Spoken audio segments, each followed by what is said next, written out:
The Gable film. In an estate sale, an old film was found in a box. After viewing it, a home video of a strange attack was discovered. The film shows a young boy filming normal family stuff until a truck ride passing by a field shows a creature of some sort. They stop the truck and film the creature until it charges to attack. The attack is somewhat caught on tape and even shows the mouth of the animal. The mouth rules out ape and dog origin. Some people claim this is the Dogman. In early 1994, a car on Lakeshore Drive was involved in a collision with a large animal. The occupants of the vehicle were uninjured, and police were reported to have determined it was a deer strike. Witnesses said there was gray fur all over the front of the wrecked vehicle, but no blood or animal carcass was found. One witness was reported to say, "The driver couldn't even explain what he hit."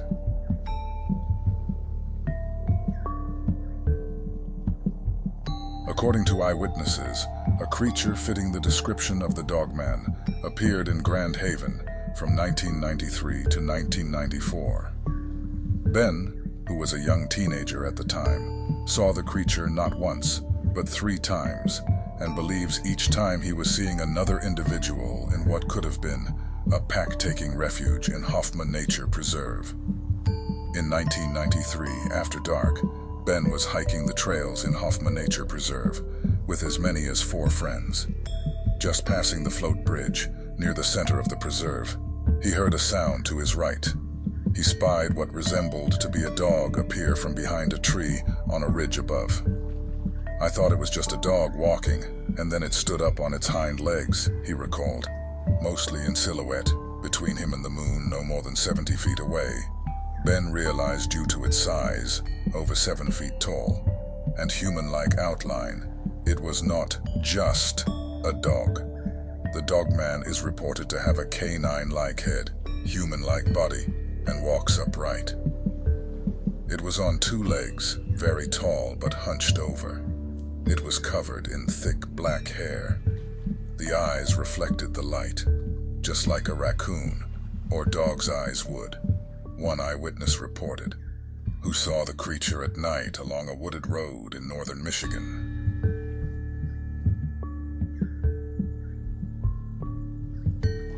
Incident occurred late July 2008, approximately 1 o'clock a.m.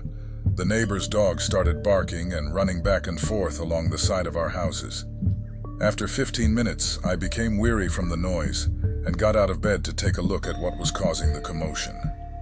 It was a clear, warm night without cloud cover, and I don't remember seeing the moon. I slid open the sliding door from our bedroom to the backyard and patio pool area. I turned left towards my neighbor's house, which is about 15-20 feet from my bedroom. There is a concrete enclosure next to our bedroom that houses the air conditioner and pool machinery. As I stepped out of the bedroom and took a couple of steps, I was greeted by guttural growl coming from the other side of the enclosure that I could not see. It was frightening and froze me in my tracks. I was scared. I have never heard anything like it except in the Hollywood werewolf movies. It was definitely saying, "Don't make another move, or else you get ripped apart, you will die." At least that's what I felt. I was born and raised in Detroit and lived on the near west side on 12th Street in Burlingame. We had rough, tough guys in those days, and a white boy living in a black neighborhood is something like daily combat. I didn't scare easily, but I was terrified this night. I didn't see anything the next morning, such as tracks on the pavement. It was not feline, nor was it a bear, both of which can be found where we live. Also, it was not a coyote, which I have seen many in the early AM, out hunting as close as 10 feet away, carrying small prey in their mouths. I used to take my wife for medical treatment 3 times a week at 3:00 a.m. for 8 years, so I had my encounters with these animals, and I repeat, a coyote. It was not. I know I could have taken 10 or 15 steps and found out what the mystery was. However, Mama didn't raise no fool, and I didn't have a Colt 45 with 6 silver in the chamber and 6 silver in a speed loader, so I let it slide. There was one reported incident in the 1980s in Valencia, which is next to Castaic, where my family was living. A couple of teenage boys were camping out one night and were harried by what they reported to the police as a dogman-like creature that stood upright and ran on 2 feet and was covered with dark, shaggy hair. That's my story. It is nothing but the truth. I was born in Detroit and lived there until 1966, when I moved to California, and I never heard anything about the Dogman. My cousin attended Ferris State in Big Rapids, and he never mentioned the Dogman legend to me.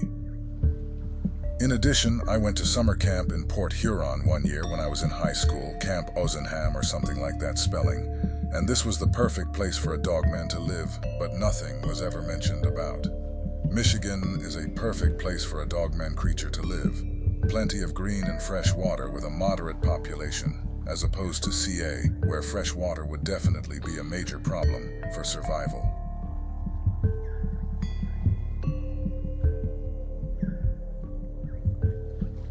Sparta, 1987. One weekend back around fall 1987, my 2 best friends and I were staying at my family's cabin, which is not far from the small town of Sparta, about 20 minutes north of Grand Rapids. My 2 friends left to have dinner while I stayed behind at the cabin. Following the dinner, the men headed back towards Sparta and the cabin. What happened next would shock and disturb them for years. It was dark, and they were on a rural road. Suddenly, both of them saw something standing by the side of the road. In the headlights of the car, it appeared to be a human-like figure covered in gray fur. As they got closer and past the figure, both of them got a very good look at it. It was the size of a man, stood on 2 legs. It was covered head to toe in gray fur, and had a wolf-like face. It even raised its hands and seemed to snarl at them as they drove by. They said it looked like a werewolf out of a Hollywood movie. My 2 friends didn't dare stop. They continued driving. And of course, they were peppering each other with questions. Did you see that too? Was that a dog? Was that someone dressed up in a costume? And so on. As they are having this animated conversation, they pass by the sign that says, "Welcome to Sparta," and drove through the small main street and continued on out of the town in the direction of my cabin. Their conversation about what had just happened continued, when both of them looked up to see that same "Welcome to Sparta" sign again, followed by the same main street that they had just driven through only moments ago. They hadn't stopped or turned around. They had been traveling in the same direction on the same road, but somehow, without any noticeable interruption in their journey, they had somehow been sent backwards several miles. Until this point, it would be easy to dismiss this event as someone playing a joke. However, the time displacement characteristic is what sets this encounter apart. While such things are well documented in UFO and alien abduction stories, it's something we've not seen before in Dogman sighting reports. Andy continues, "I remember when they finally showed up at my cabin. They arrived no later than what I expected them to, around 9 p.m. or so. And I remember how animated they were about their strange encounter, but I just assumed they had seen a large dog and were telling me an embellished story in order to get a laugh. But 20 years later, both of them still insist that this was no joke. I have no idea what to make of this story. Maybe it was just some teenagers in a werewolf costume playing pranks. And did my friends really experience lost time afterwards? Or did they just make some wrong turns on their drive and didn't notice because they were talking and distracted? I have no idea, but I would love to know if anyone else has seen similar things in the Sparta area.